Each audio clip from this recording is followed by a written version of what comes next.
What's the significance of the FBI's intervention in this last week of the US election campaign in the case against Hillary Clinton?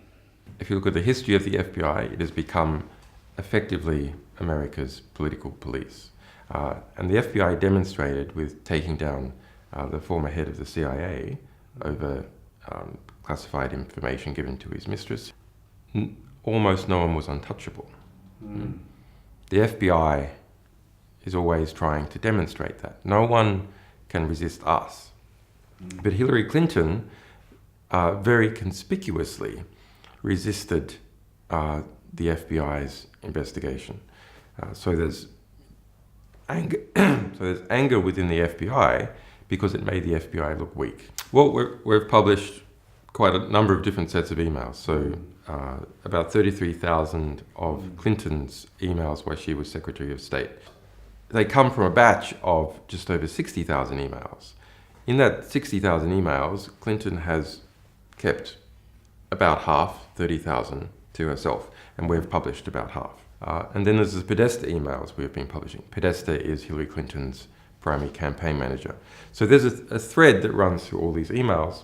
There is quite a lot of pay for play, as they call it, giving access in exchange for money for many different states, individuals and corporations, combined with the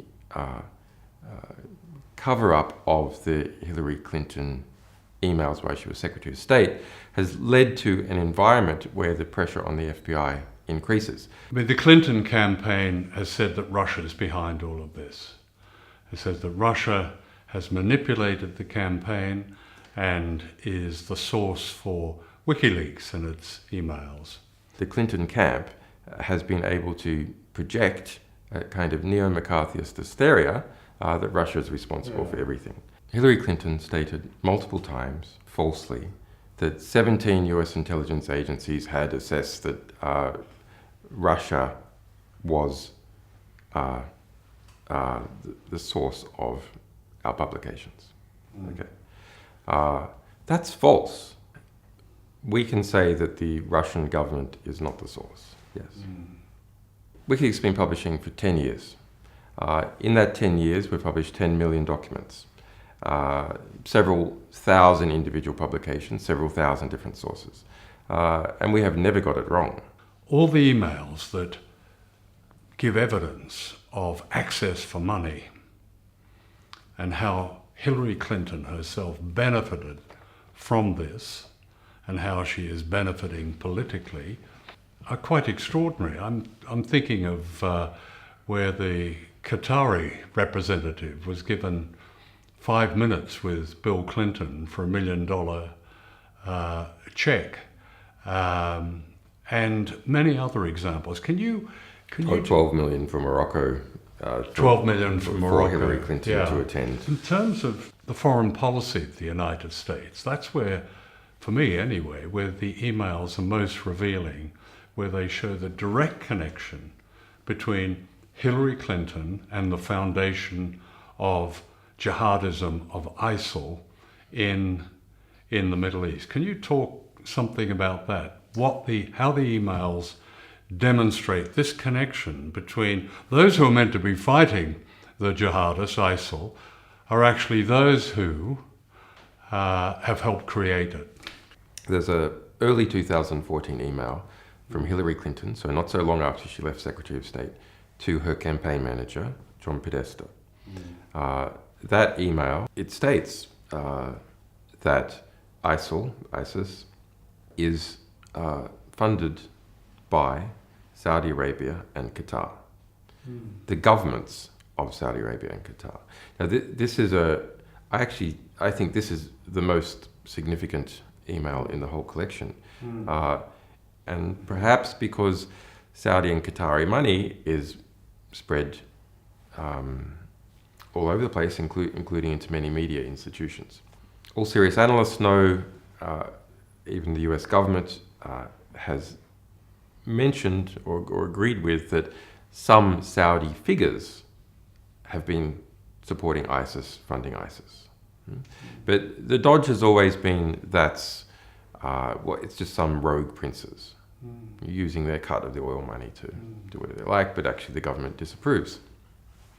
But that email says that no, it is the governments of Saudi and the government and Qatar that have been funding ISIS. The Saudis, the Qataris, the Moroccans, the Bahrainis, particularly the Saudis and the Qataris, are giving all this money to the Clinton Foundation, while Hillary Clinton is Secretary of State and the State Department is approving massive arms sales, particularly to Saudi Arabia. Under Hillary Clinton, and our Clinton emails reveal significant discussion about it, the largest ever arms deal in the world was made with Saudi Arabia, more than $80 billion.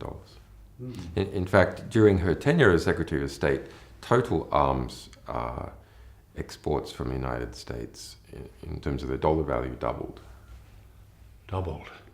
And of course, the consequence of that is that this notorious terrorist jihadist group called ISIL or ISIS is created largely with money from the very people who are giving money to the Clinton Foundation. Yes. That's extraordinary. Look, Hillary Clinton's just a person. I actually feel quite sorry for Hillary Clinton as a person, because I see someone who is eaten alive by their ambitions, tormented, literally to the point where they become sick. You know, they faint as a result of going on with their ambitions. But she represents a whole network of people, and a network of relationships also with particular states. The question is, how does Hillary Clinton fit in this broader network? Well, she's a centralizing cog, so that you've got a lot of different gears in operation, from the big banks like Goldman Sachs and major elements of Wall Street and intelligence and people in the State Department and the Saudis and so on. She's the, if you like, the centralizer that interconnects all these different cogs. She's a smooth central representation of all that. And all that is more or less what is in power now in the United States. It's what you would call the establishment or the DC consensus and its influences. In fact, one of the more significant Podesta emails that we released was about how the Obama cabinet was formed. And half of the Obama cabinet was basically nominated by a representative from Citibank. Well, it's quite amazing. Didn't Citibank supply a list yes. which turned out to be most of the Obama cabinet? Yes. So Wall Street decides the cabinet of the President of the United States. But if you were following the Obama campaign back then closely, you could see it had become very close to banking interests. It wasn't so close to oil interests, but it was very close to banking interests. Yeah. So I think you can't properly understand Hillary Clinton's foreign policy without understanding Saudi Arabia. The connections with Saudi Arabia are so intimate. Why was she so demonstrably enthusiastic about the destruction of Libya? Can you talk a little about just what the emails have told you about what happened there, because Libya is such a source for so much of the mayhem now in Syria, the ISIL, jihadism, and so on. And it was almost Hillary Clinton's invasion. What do the emails tell us about that? Libya, more than anyone else's war, was Hillary Clinton's war. Barack Obama initially opposed it. Who was the person who was championing it? Hillary Clinton. That's documented throughout her emails. She put her favoured agent, in effect, Sidney Blumenthal, onto that. There's more than 1,700 emails out of the 33,000 Hillary Clinton emails we published just about Libya. It's not about that Libya has cheap oil. She perceived the removal of Gaddafi and the overthrow of the Libyan state, something that she would use to run in the general election for president. So late 2011, there's an internal document called the Libya TikTok that is produced for Hillary Clinton, and it's a chronological description of how Hillary Clinton was the central figure in the destruction of the Libyan state. As a result, there was around 40,000 deaths within Libya. Jihadists moved in, ISIS moved in.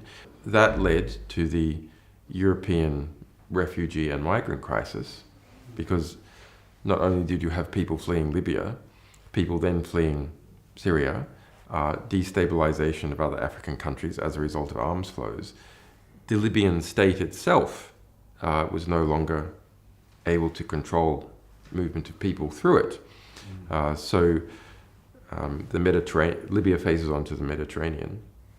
And so it had been effectively the cork in the bottle of Africa. So all problems, economic problems, civil war in Africa, previously people fleeing those problems didn't end up in Europe because Libya policed the Mediterranean.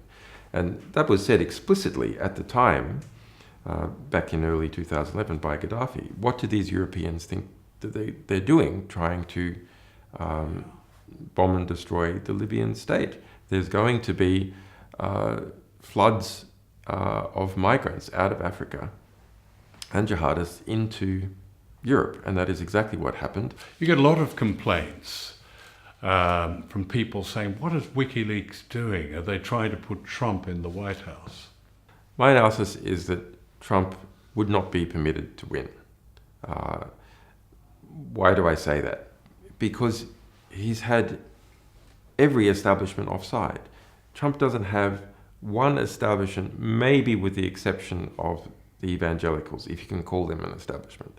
But banks, intelligence, arms companies, well, they all want him beat. Foreign money, etc., yeah, is all united behind Hillary Clinton, and the media as well. So media owners and even journalists themselves. The accusations that WikiLeaks is in league with the Russians, and you hear people saying, well, why doesn't WikiLeaks investigate and publish emails on Russia? We have published over 800,000 documents of various kinds that relate to Russia. Most of those are critical.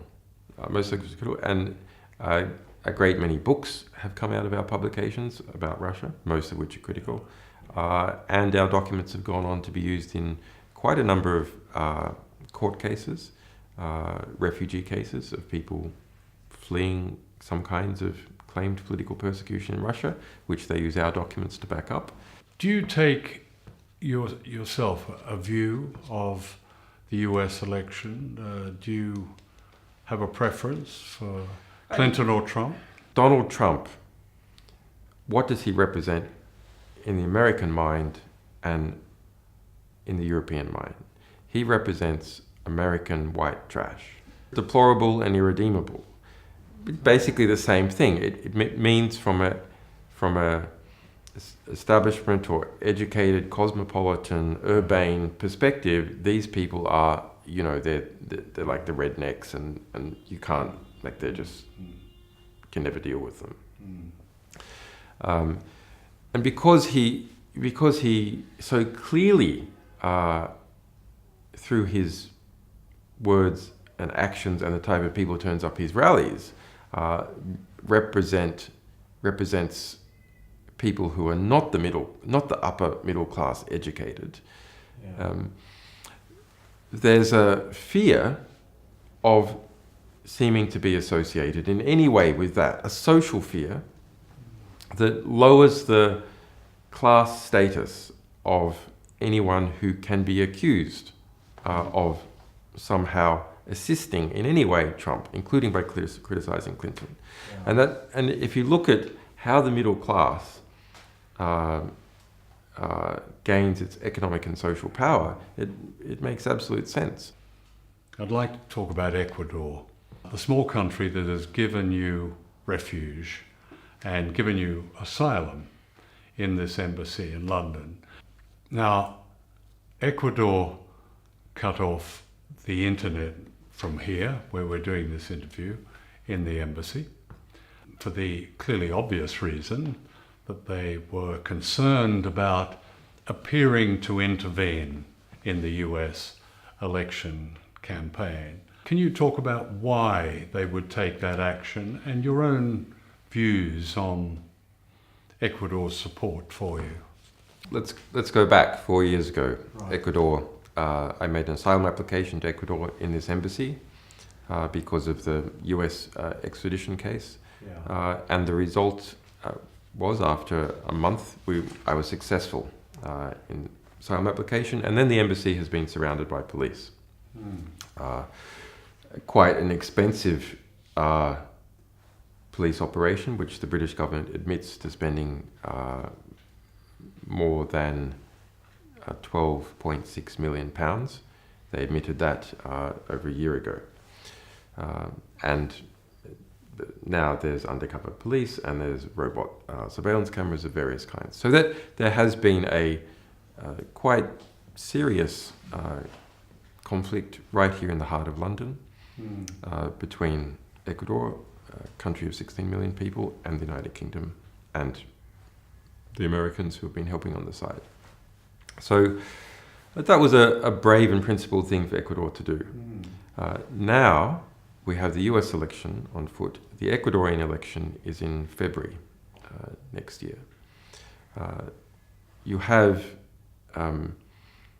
the White House feeling the political heat as a result of the true information that we have been publishing. WikiLeaks does not publish from the jurisdiction of Ecuador, from this embassy, or in the territory of Ecuador. We publish from France, we publish from Germany, we publish from the Netherlands, and a number of other countries, so that the attempted squeeze on WikiLeaks is through my refugee status. And this is really intolerable.